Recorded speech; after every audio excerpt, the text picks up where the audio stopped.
हरिओम। इस दिल के तारों में मधुर झनकार तुम्ही से है, और ये हसीन जलवा ये मस्त बहार तुम्ही से है। मुझे जीते जी ओ दिलबर तेरा इंतजार था, तेरा इंतजार था, आज भी है और कल भी रहेगा। 100 साल पहले मुझे तुमसे प्यार था, मुझे तुमसे प्यार था, आज भी है और कल भी रहेगा। प्यारे छात्रों, स्वागत है आपका free study by Kripal sir के यूट्यूब चैनल पर। मैं कृपाल लोधी। छात्रों, ये जो मुझे प्रेम था ये स्टडी से था। आप शायद समझ रहे होंगे, ज्यादा से ज्यादा हमारा जो टाइम बीतता है ये छात्रों को पढ़ने ही पढ़ाने में बीतता है। तो प्यारे छात्रों, आज हम आपको लेकर के आए हैं जनरल मैनेजमेंट का एक बहुत ही इंपॉर्टेंट टॉपिक, जिसमें छात्रों आज हम आपको बताने वाले हैं प्रबंधन के स्तर, या इसी को कहा जाता है प्रबंधन के पदानुक्रम। छात्रों, अब किसी प्रकार के कॉम्पिटिटिव एग्जाम की तैयारी कर रहे हो, खासकर जैसे किसी भी राज्य के पटवारी एग्जाम की, खासकर जैसे कहें एमपी पटवारी, या हम कहें कि 11th 12th में कॉमर्स या इकोनॉमिक्स यदि आपका सब्जेक्ट रहा है, तो ये टॉपिक आज का आपके लिए बहुत ही इंपॉर्टेंट होने वाला है। छात्रों, ये प्रबंधन का हमारा फर्स्ट वीडियो रहेगा। इसके बाद हम लगातार वीडियोस अपलोड करते रहेंगे, जिसका हमारा अभी जो उद्देश्य होगा, ये एमपी पटवारी में जो प्रबंधन का एक नया टॉपिक जुड़ा हुआ है, इसको हम आपको तैयार करवाएंगे यूट्यूब के माध्यम से। प्यारे छात्रों, एक बहुत विनम्र निवेदन है, यदि आप हमारे चैनल पर पहली बार आए हैं, प्रार्थना है तो आप हमारे चैनल को सब्सक्राइब जरूर कर लें, साथ में वीडियो को लाइक करें। ज्यादा टाइम खराब ना करते हुए आइए प्रारंभ करते हैं आज का टॉपिक। प्यारे छात्रों, आज का जो टॉपिक है ये हम आपको बताने वाले हैं जनरल मैनेजमेंट में प्रबंधन के 3 स्तर या प्रबंधन का पदानुक्रम। छात्रों, हम एक अलग से वीडियो अपलोड करेंगे जिसमें हम आज यहां आपको प्रबंधन की परिभाषा नहीं बता रहे हैं। इसके बाद का हमारा जो वीडियो रहेगा उसमें हम प्रबंधन की परिभाषा और सभी कोटेशंस जो स्टेटमेंट होते हैं अर्थशास्त्रियों के हिसाब से, वो किसने प्रबंधन की परिभाषा के बारे में क्या कहा है, लगभग 20 से 25 स्टेटमेंट का वीडियो आपको लेकर के आएंगे, वो आप जरूर देखें। ये हम कल अपलोड कर देंगे। तो छात्रों, आइए प्रारंभ करते हैं। यहां छात्रों, प्रबंधन के 3 स्तर होते हैं। कितने स्तर होते हैं? प्रबंधन के 3 स्तर होते हैं। कभी यदि आपसे प्रश्न पूछा जाए कि प्रबंधन के कितने स्तर या कितने पदानुक्रम होते हैं, तो आपको 3 कहना है। और यदि ये पूछा जाए कि प्राचीन काल में कितने होते थे, तो आपको पुराने समय में क्या कहना है? 2 कहना है। ठीक है, 2 स्तर होते थे पुराने समय में, लेकिन वर्तमान समय में जो व्यवसाय या जो बिजनेस या प्रशासनिक स्तर में वृद्धि हो गई है, इस कारण से प्रबंधन के 3 स्तर हो गए हैं। अब हम जान लेते हैं प्रबंधन के स्तर की परिभाषा ये क्या कहलाता है। तो छात्रों, कोई भी व्यवसाय यदि आप कर रहे हैं, या कोई भी गवर्नमेंट या प्राइवेट आप जॉब कर रहे हैं, तो आपको किन्हीं ना किन्हीं अधिकारियों के नीचे कार्य करना पड़ता है, और हो सकता है आपसे नीचे भी कोई अधिकारी या कर्मचारी या श्रमिक कार्य कर रहे हो, तो इन्हीं स्तरों के बीच का जो वर्गीकरण कर दिया जाता है, जो विभाजन कर दिया जाता है, सभी को पर्टिकुलर अलग अलग वर्ग सभी स्तर के कर्मचारी अधिकारियों को सौंप दिए जाते हैं। इसे कहा जाता है प्रबंधन का स्तर या प्रबंधन का पदानुक्रम। तो वर्तमान समय में यदि आपसे पूछा जाए कि प्रबंधन के कितने स्तर होते हैं, तो आपको क्या कहना है प्यारे छात्रों? 3 स्तर होते हैं। आइए देखते हैं उन्हीं 3 स्तरों को आज हम आपको लेकर के आए हैं। इसमें प्यारे छात्रों, हम 2 कामों पर चर्चा करेंगे, या 2 टॉपिक हम कह सकते हैं, इस पर हम चर्चा करेंगे। एक तो यहां से प्रश्न कैसा बनता है, आप इसको समझ लो। एक तो प्रश्न यहां से ऐसा बनता है कि जो इसके 3 स्तर होते हैं, पहले स्तरों को हम देख लेते हैं, स्तरों के नाम आपको बताएं, फिर हम बता रहे हैं कि कैसे क्वेश्चन यहां से बनते हैं। एक क्वेश्चन बन गया कि प्रबंधन के कितने स्तर होते हैं या कितना पदानुक्रम होता है, तो 3 स्तर होते हैं। ठीक है, अब वो 3 स्तर क्या क्या होते हैं आइए देखते हैं। प्रथम स्तर छात्रों जो होता है, इसे हम कहते हैं TLM, या इसे कहा जाता है टॉप लेवल मैनेजमेंट। क्या कहा जाता है? Top level management. कुछ इंग्लिश के शब्द भी आप तैयार करें, क्योंकि कई बार एग्जाम में इंग्लिश के वर्ड ज्यों के त्यों आ जाते हैं, और जब आप उसका इंग्लिश वर्जन देखते हो तो वही का वही वहां लिखा होता है और वही का वही हिंदी में लिखा होता है। इसलिए आप इंग्लिश वर्ड भी यूज करते जाएं। ठीक है, टॉप लेवल मैनेजमेंट या इस टॉप लेवल मैनेजमेंट का जो दूसरा नाम है प्यारे छात्रों, इसे कहा जाता है शीर्ष स्तर का प्रबंधन, या इसी को कहा जाता है प्रशासनिक स्तर का प्रबंधन। इसके कितने नाम हमने आपको बताए? 3 नाम हमने आपको बताए। शीर्ष स्तर का प्रबंधन, ये सबसे उच्च स्तरीय प्रबंधन होता है। दूसरा होता है प्रशासनिक, मतलब इसी को कहते हैं प्रशासनिक स्तर का प्रबंधन, क्योंकि प्रशासनिक कार्य कौन करता है, तो हमेशा याद रखना प्रशासनिक स्तर के अधिकारी। तो अभी हम आपको बता रहे हैं केवल क्या, 3 इसके प्रकार। देखते हैं जो सेकंड स्तर का प्रबंधन होता है, दूसरे स्तर का जो प्रबंधन होता है, इसे प्यारे छात्रों कहा जाता है मध्य स्तरीय प्रबंधन। क्या कहा जाता है? मध्य स्तरीय प्रबंधन, या इसी को क्या कहा जाता है? निष्पादन। ठीक है, निष्पादन वाला जो प्रबंधन होता है ये बीच का होता है, इसलिए इसे निष्पादन भी कहा जाता है। इंग्लिश में मध्य स्तरीय प्रबंधन को क्या कहा जाता है? इसको कहा जाता है मिडिल लेवल मैनेजमेंट। क्या कहा जाता है? MLM, middle level management. Middle मतलब मध्य। ठीक है, फिर हम और जानकारी आपको दे रहे हैं। और तीसरा जो प्रबंधन होता है प्यारे छात्रों, इसे कहा जाता है, तीसरे स्तर के प्रबंधन को कहा जाता है निम्न स्तरीय प्रबंधन या प्रथम पंक्ति प्रबंधन। क्या कहा जाता है? तीसरे को निम्न स्तरीय प्रबंधन या प्रथम पंक्ति प्रबंधन, या इसको हम कह सकते हैं इंग्लिश में कहा जाता है लोअर लेवल मैनेजमेंट। क्या कहा जाता है? लोअर लेवल मैनेजमेंट, या इसको सुपरवाइजरी मैनेजमेंट या ऑपरेटिंग मैनेजमेंट भी कहा जाता है, और ये सबसे निम्न स्तर का होता है। ठीक है, तो ये 3 प्रबंधन के स्तर हमने आपको बताए हैं। अब हम थोड़ा सा और इसको समझ लेते हैं कि क्वेश्चन यहां से कैसे आते हैं। यहां से प्यारे छात्रों जो क्वेश्चन आते हैं वो एक टाइप के तो ऐसे प्रश्न आते हैं, कह देंगे यहां देखो हमने कुछ अधिकारियों को लिखा है, यहां कुछ अधिकारी या कर्मचारियों को लिखा है, यहां फिर हमने अधिकारी कर्मचारियों को लिखा है। तो यहां से एक टाइप प्रश्न जो प्यारे छात्रों आता है वो ये आता है कि आपसे वो कह देंगे कि मुख्य वित्तीय अधिकारी जो है ये किस स्तर के प्रबंधन के अंतर्गत आता है, या यह किस स्तर का अधिकारी है या किस स्तर का कर्मचारी है, कुछ भी इस टाइप से। तो आपको ये स्तर हमने अलग अलग बताए हैं, इन्हीं को आज हमें सीखना है, एक टाइप। और दूसरा टाइप जो क्वेश्चन यहां से आता है, हमने आपको बताने का प्रयास किया है प्रबंधन के 3 स्तरों के कार्य, अलग अलग अधिकारी कर्मचारियों के कार्य। तो ये वर्गीकरण को हमें समझना है। तो सबसे पहले हम देख लेते हैं इनके अधिकारी कर्मचारियों को। ठीक है, और देखो एक आप यहां पर देख रहे होंगे, हमने यहां पर एक त्रिभुज बनाया है। क्या बनाया है? त्रिभुज। कभी भी प्यारे छात्रों त्रिभुज या चतुर्भुज कोई भी डायग्राम बना हो तो हमेशा निश्चित रूप से ये क्षेत्र को बताता है, एरिया को बताता है। ठीक है, किसी भी चीज को ये बताता है कि ये नीचे से ऊपर जाने पर बढ़ता है या ऊपर से नीचे आने पर घटता है, क्या होता है। आप यहां देख रहे होंगे इतना जो क्षेत्रफल है ऊपर के हिस्से का ये कम है, फिर ये उससे ज्यादा क्षेत्रफल है, और ये सबसे ज्यादा क्षेत्रफल है तीनों हिस्सों का। ठीक है, तो एक चीज आप समझ गए, प्रबंधन के कितने स्तर होते हैं? 3 स्तर होते हैं। प्राचीन काल में कितने होते थे? 2 होते थे। एक और कभी कभी आपसे एग्जाम में प्रश्न आ जाता है जिसको प्रबंधन के स्तरों में शामिल नहीं किया जाता, लेकिन ये मैनेजमेंट या प्रबंधन का अभिन्न हिस्सा होते हैं, उसे हम कहते हैं प्लेटफॉर्म क्षेत्र। क्या कहा जाता है प्यारे छात्रों? प्लेटफॉर्म क्षेत्र। इसको कहते हैं PFA, प्लेटफॉर्म एरिया। ठीक है, प्लेटफॉर्म एरिया में कौन आता है, ये भी यहां से प्रश्न बनता है, देखा है हमने मैनेजमेंट के पेपर में।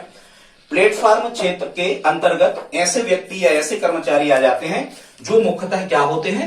श्रमिक होते हैं। उनको श्रमिक भी कहते हैं, या फिर इनको अप्रबंधकीय सदस्य कहते हैं। मतलब ये इनका जो कार्य होता है ये किसी भी उद्योग में या किसी भी संस्था में केवल कार्य करना होता है। ये अपने से नीचे के लेवल के लोगों को ये आदेश नहीं दे सकते। ठीक है, उनसे आज्ञा पालन नहीं करवा सकते। ऐसे लोगों को प्लेटफॉर्म क्षेत्र के अंतर्गत रखा जाता है।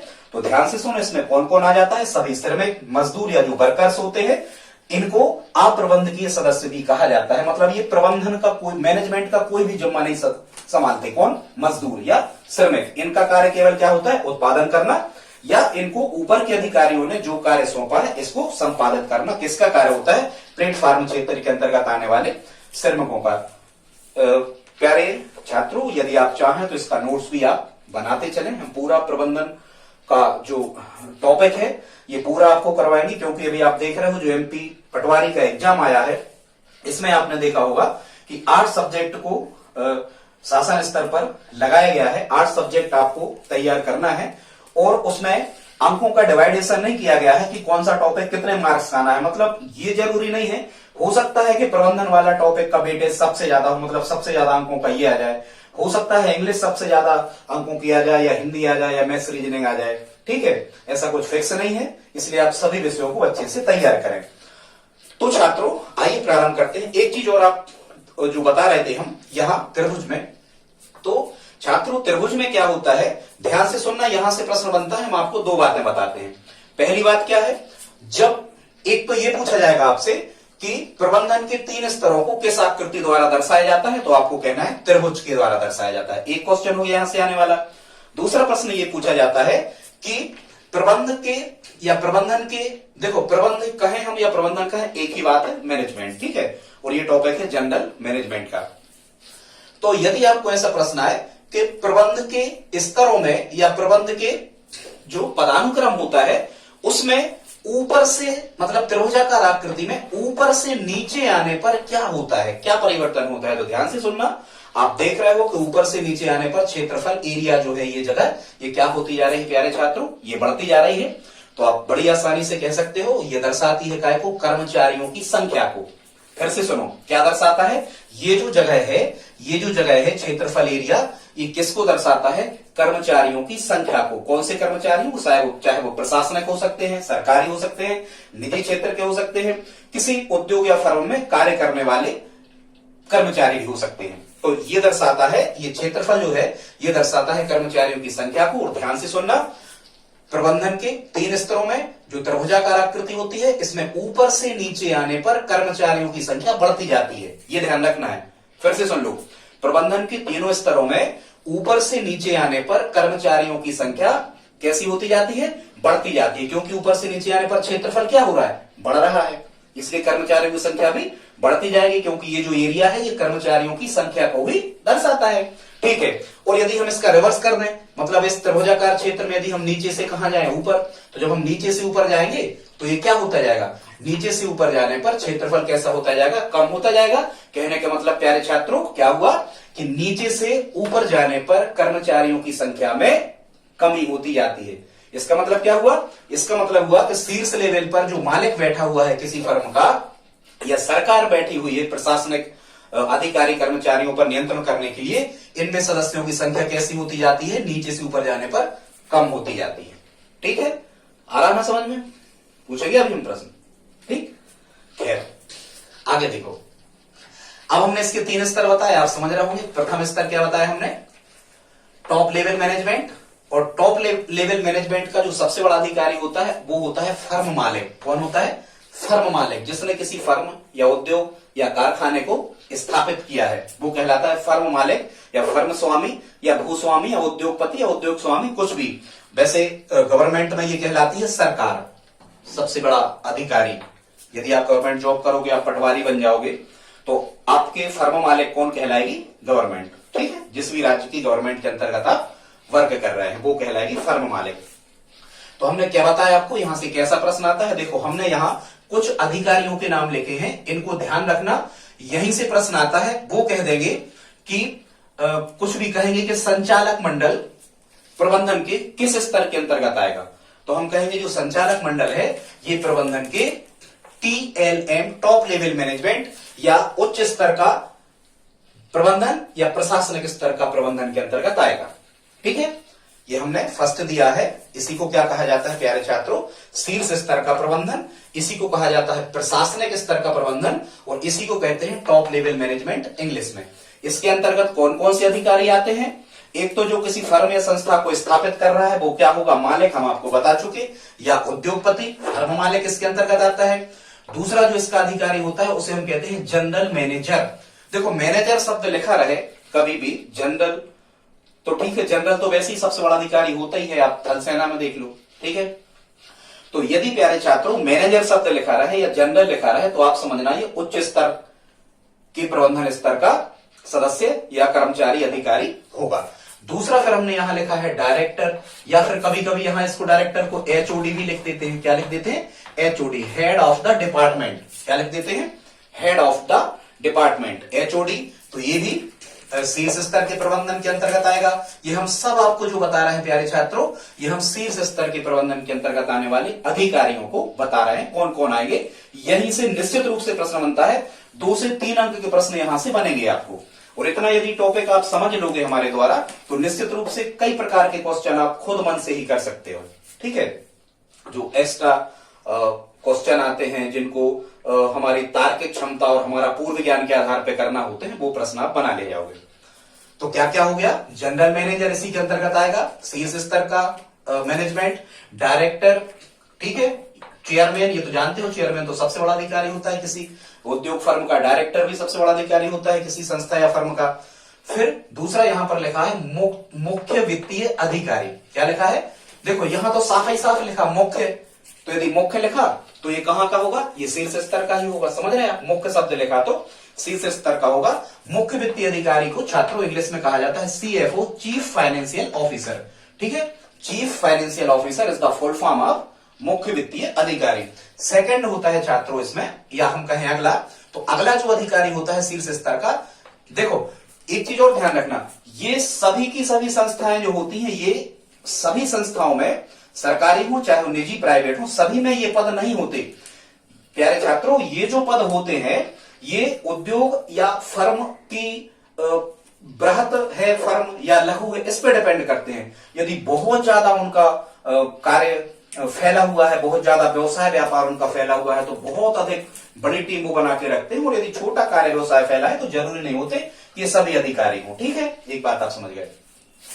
अगला होता है मुख्य परिचालन अधिकारी, जिसे कहा जाता है COO। ठीक है, क्या कहा जाता है, चीफ ऑपरेटिंग ऑफिसर, COO।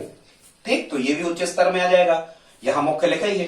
दूसरा लिखा है फिर मुख्य कार्यपालन अधिकारी, या इसी को कहा जाता है कई राज्यों में मुख्य कार्यकारी अधिकारी, जिसको इंग्लिश में क्या कहा जाता है प्यारे छात्रों, CEO, चीफ एग्जीक्यूटिव ऑफिसर। तो चीफ जिसमें लिखा है या मुख्य लिखा है तो आप समझ जाना ये किसके अंतर्गत आएंगे, शीर्ष स्तर के अंतर्गत। ठीक है, यही प्रश्न बनता है यहां से, बिल्कुल गारंटी है मेरी, देख लेना आप एवरी सेट में। फिर यहां लिखा हुआ है व्यवसाय के स्वामी, ये तो मालिक ही हो गए।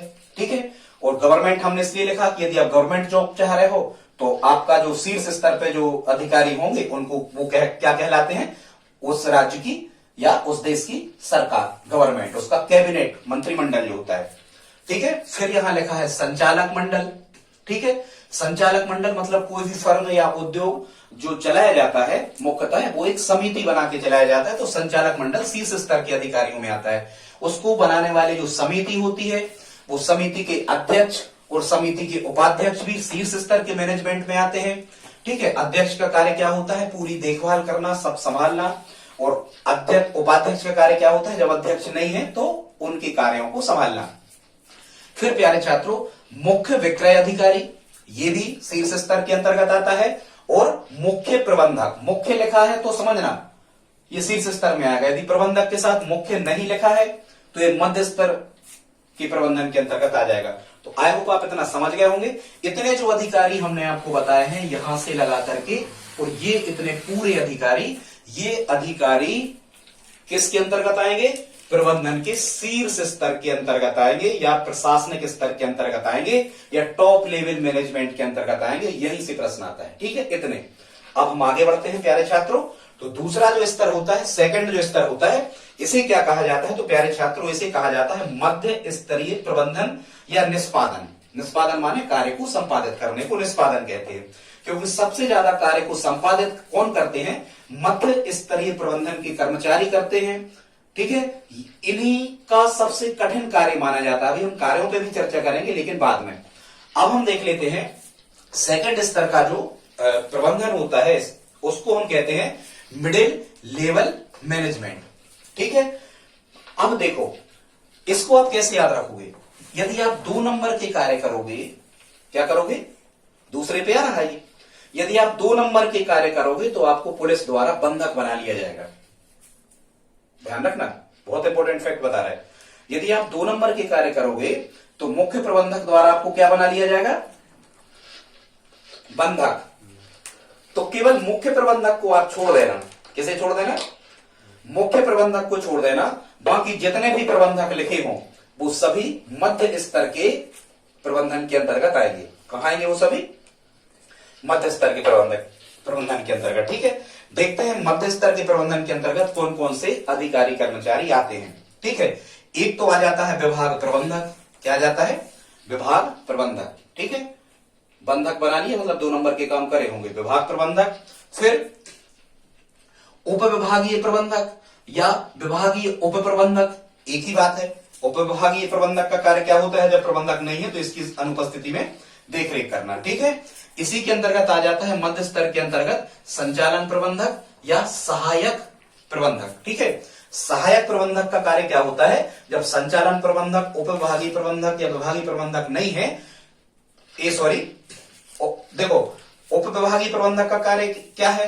विभागीय प्रबंधक की मदद करना। ठीक है, संचालन प्रबंधक का कार्य क्या है? इन दोनों की मदद करना।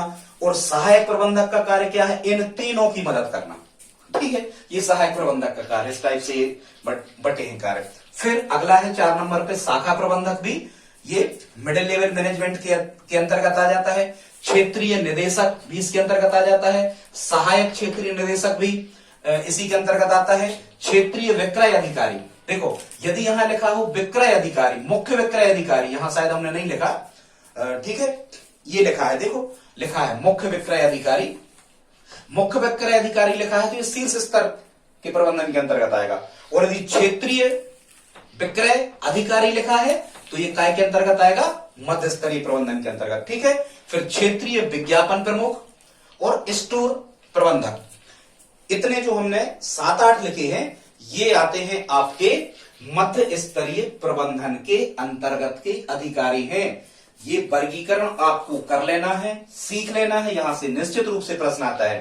ठीक है, तो देखो ऐसे याद रखना, हम कैसे याद रखे हैं हम आपको बताते हैं।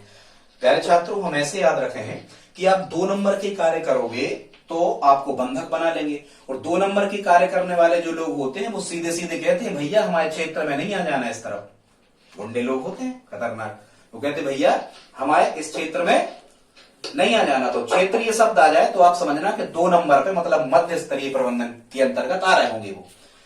ठीक है प्यारे छात्रों, अगला देखते हैं हम। तीसरा जो प्रबंधन होता है, यहां हमने लिखा है तीसरा जो प्रबंधन का स्तर होता है, इसे हम कहते हैं निम्न स्तरीय प्रबंधन या प्रथम पंक्ति प्रबंधन।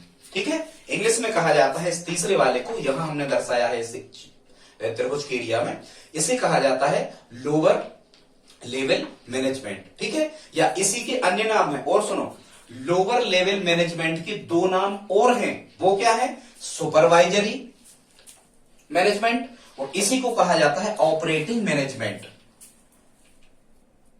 ठीक है, ये निम्न स्तर का या सबसे निचले स्तर का प्रबंधन कहलाता है। और इनका कार्य मुख्यतः क्या होता है कि इनके नीचे केवल ये प्लेटफार्म क्षेत्र के अंतर्गत कार्य करने वाले व्यक्ति होते हैं। माने इनके नीचे कौन से व्यक्ति होते हैं? मुख्यतः श्रमिक और मजदूर। ये उनकी ऑपरेटिंग करते हैं कि कितने घंटे तुमने कार्य किया, कितनी वस्तुओं का निर्माण किया, जो कार्य तुम्हें सौंपा था वो तुमने किया या नहीं किया, ये कार्य देखना इन व्यक्तियों का होता है। हालांकि हम आज आपको कार्य भी बताएंगे, बाद में चर्चा करेंगे।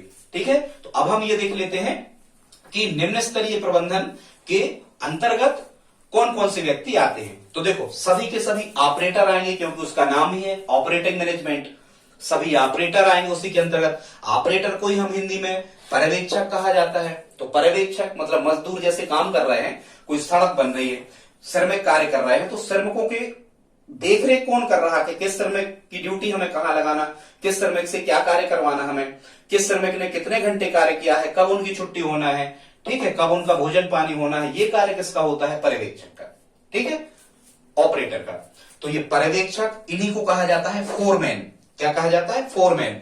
तो ये पर्यवेक्षक, फोरमैन और ऑपरेटर ये निम्न स्तरीय प्रबंधन के अंतर्गत आते हैं। कुछ और भी नाम है इनके, ये अधिकारी कर्मचारी भी इनके अंतर्गत आते हैं। संयंत्र सुपरिटेंडेंट, ठीक है, मतलब कोई निर्देशक टाइप का है जो पूरे संयंत्र को देख रहा है। या कभी प्रश्न आ जाए आपको कि शाम की पाली का पर्यवेक्षक, सुबह की पाली का पर्यवेक्षक, दोपहर की पाली का पर्यवेक्षक प्रबंधन के किस स्तर के अंतर्गत रखोगे? तो आप कहोगे निम्न स्तरीय प्रबंधन के अंतर्गत रखेंगे हम इनको। ठीक है, तो ये डिवाइडेशन था इनका, आप नोट्स तैयार कर लें इनको कहना चाहिए आप इनको रट लें, यहां से निश्चित रूप से प्रश्न आता है। इसका रिवर्स भी प्रश्न आ सकता है, कैसा? वो कहेंगे कि शाम की पाली का पर्यवेक्षक प्रबंधन के किस स्तर के अंतर्गत आता है? तो हम कहेंगे निम्न स्तरीय प्रबंधन के अंतर्गत। या भी उल्टा पूछ सकते हैं, क्या कहेंगे कि निम्न स्तरीय प्रबंधन के अंतर्गत निम्न में से कौन आता है? तो यहां से आपको ऑप्शन दे देंगे इतने जो हमने लिखे, तो आपको इन्हीं निम्न स्तर की कह रहे, तो आपको इन्हीं में से तय करना पड़ेगा इतने। आप देखना, इससे ज्यादा कहीं नहीं मिलेंगे पूरे यूट्यूब पे या पुस्तक में कहीं नहीं मिलेंगे, आप देख लेना, ठीक है। और वीडियो अच्छा लगा रहा हो प्यारे छात्रों तो लाइक जरूर कर दें। और एक और आपसे हाथ जोड़कर बनाए है, इस वीडियो को अपने दोस्तों के साथ स्टडी ग्रुप में शेयर जरूर कर दें। बस इतना कर दें आप मेरे लिए, हम बहुत मेहनत करेंगे आपके लिए, पूरा प्रबंधन का टॉपिक कंप्लीट करवाएंगे। प्यारे छात्रों, इसके बाद में हमने आज जो लिया है, अब हम आपको बताने वाले हैं इनके कार्य क्या है, ठीक है। ये तो हमने आपको स्तर के अंतर्गत, ये जो 3 स्तर थे प्रबंधन के, इन स्तरों के अंतर्गत आने वाले अधिकारी कर्मचारियों को हमने बताया। अब हम बता रहे हैं इनके कार्य। तो सबसे पहले हम देख लेते हैं शीर्ष स्तर, या इसी को प्रशासनिक स्तर कहा जाता है। ध्यान रखना, प्रशासन मतलब सबसे बड़ी चीज, तो प्रशासनिक सबसे ऊपर के स्तर को कहेंगे। इनका कार्य क्या होता है? हालांकि इनका कार्य महत्वपूर्ण होता है। सबसे पहले तो ये पूंजी लगाते हैं। क्या करते हैं? किसी फर्म या उद्योग को मान के चलो, जैसे आपको खोलना है, तो पूंजी कौन लगाएगा? शीर्ष स्तर का या प्रशासनिक स्तर, जो भूस्वामी होगा, जो उद्योगपति होगा, ठीक है। या हम कहें कि यदि आप सरकारी नौकरी कर रहे हो तो जो आपकी सरकार होगी वो आपको आप पे इन्वेस्ट करेगी, पूंजी लगाएगी। तो शीर्ष स्तर या प्रशासनिक स्तर के कार्य क्या है? हालांकि बहुत सारे कार्य हो सकते हैं, पर हमने खास खास जो कार्य एग्जाम रिलेटेड हो उनको आपको बताया है। एक कार्य इनका होता है उद्देश्यों का निर्धारण करना। उद्देश्यों को कौन निर्धारित करता है? शीर्ष स्तर या प्रशासनिक स्तर के अधिकारी, ठीक है। कि जो हमने फर्म की स्थापना की है, जो हमने उद्योग लगाया है, जो हमने व्यवसाय प्रारंभ किया है, इसका उद्देश्य क्या है, क्या करना चाहते हैं हम, यही तय करते हैं, इनका कार्य होता है। दूसरा, आय का वितरण करना। आय का वितरण मतलब किस स्तर की कर्मचारी श्रमिक को हमें कितनी सैलरी देना है, ये कौन तय करता है? शीर्ष स्तर का अधिकारी। ये नीचे बीच के या ये ऑपरेटिंग वाले ये तय नहीं कर सकते। तीसरे वाले कौन तय करेगा?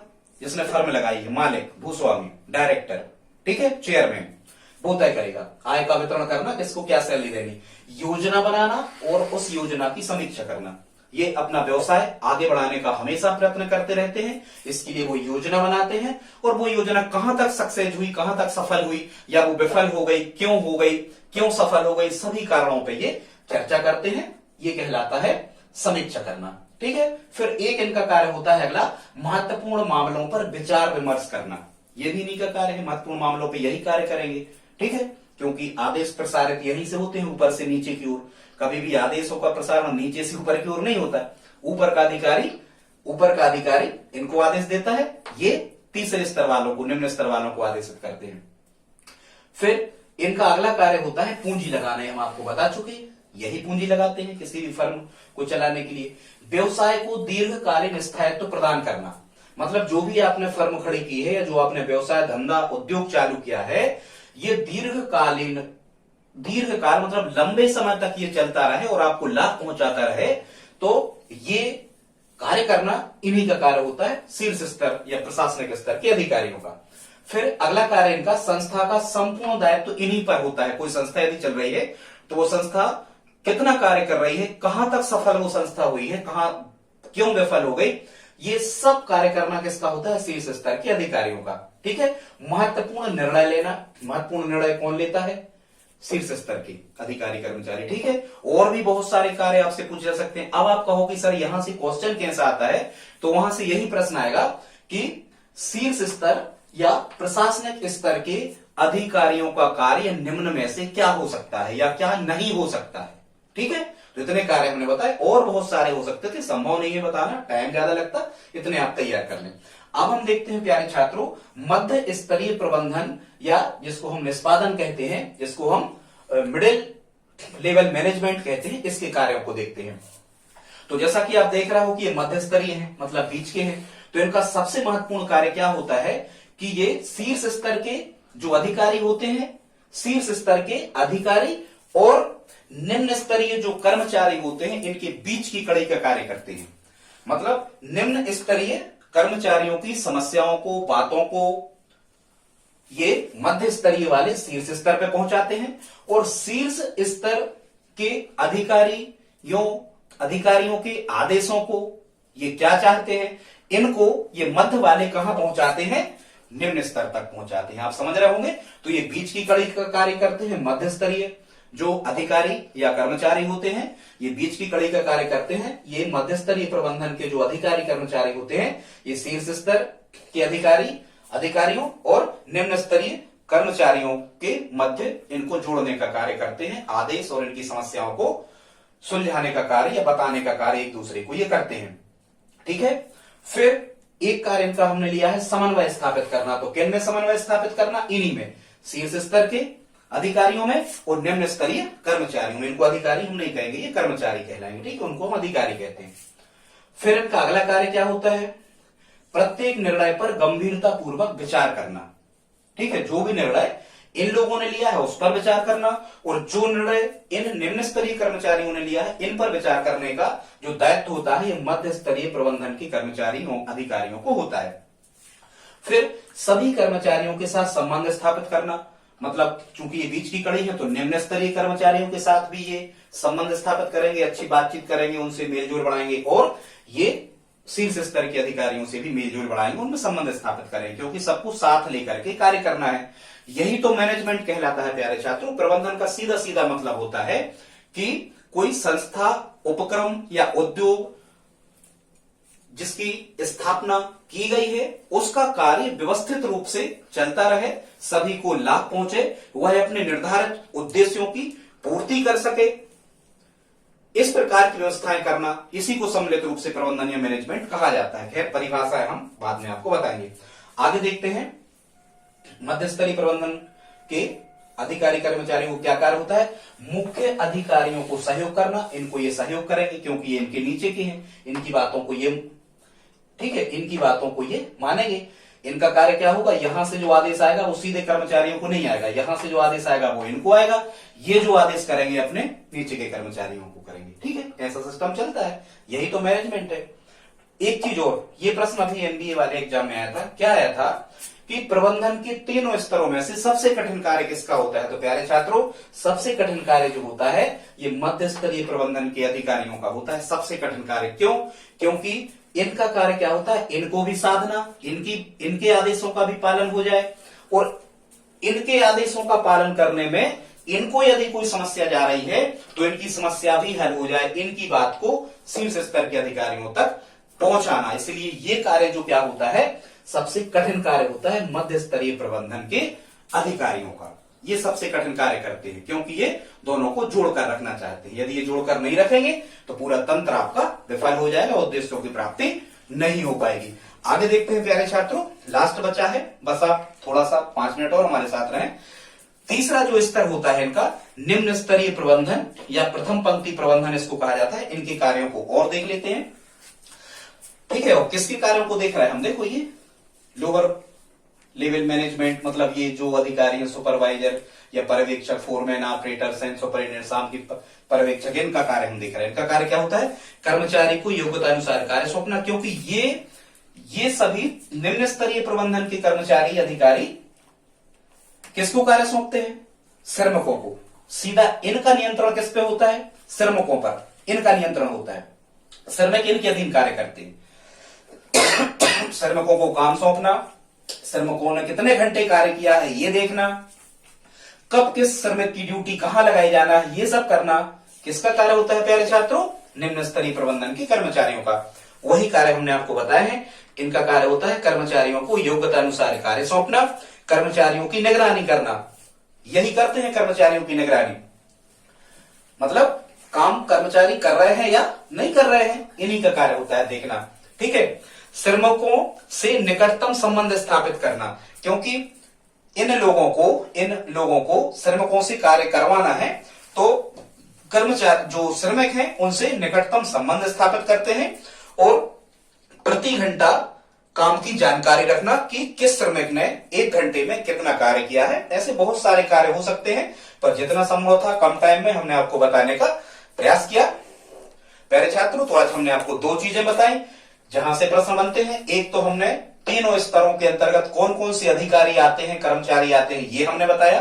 दूसरा, हमने तीनों स्तरों के कार्यों के बारे में आपको समझाया, और तीसरा हमने आपको जो प्रबंधन के तीनों स्तरों को त्रिभुजाकार आकृति में दर्शाया जाता है, क्यों दर्शाया जाता है, त्रिभुजाकार आकृति क्या बताती है, ये सब हमने आपको बताया। और प्यारे छात्रों, प्लीज आप कमेंट बॉक्स में लिख करके बताएं कि ये वीडियो आपको कैसा लगा। आप चाहें तो इसका एक स्क्रीनशॉट लेकर के अपने नोट्स भी तैयार कर सकते हैं। हमने एक गीत भी आपको सुनाया, इसके बारे में भी आप लिख सकते हैं कैसा लगा और कौन सा गीत सुनना चाहते हैं, ये सब आप हमें कमेंट बॉक्स में लिख करके बता सकते हो। प्यारे छात्रों, एक बहुत विनम्र निवेदन है, प्लीज प्लीज आप इस वीडियो को हमारे बच्चों के साथ में, जो खासकर एमपी पटवारी की तैयारी 11th-12th के छात्र हैं, जो कॉमर्स या इकोनॉमिक्स पढ़ रहे हैं, ऐसे ग्रुप में जरूर शेयर करें। मिलते हैं अगली वीडियो में, तब तक के लिए जय हिंद, जय भारत।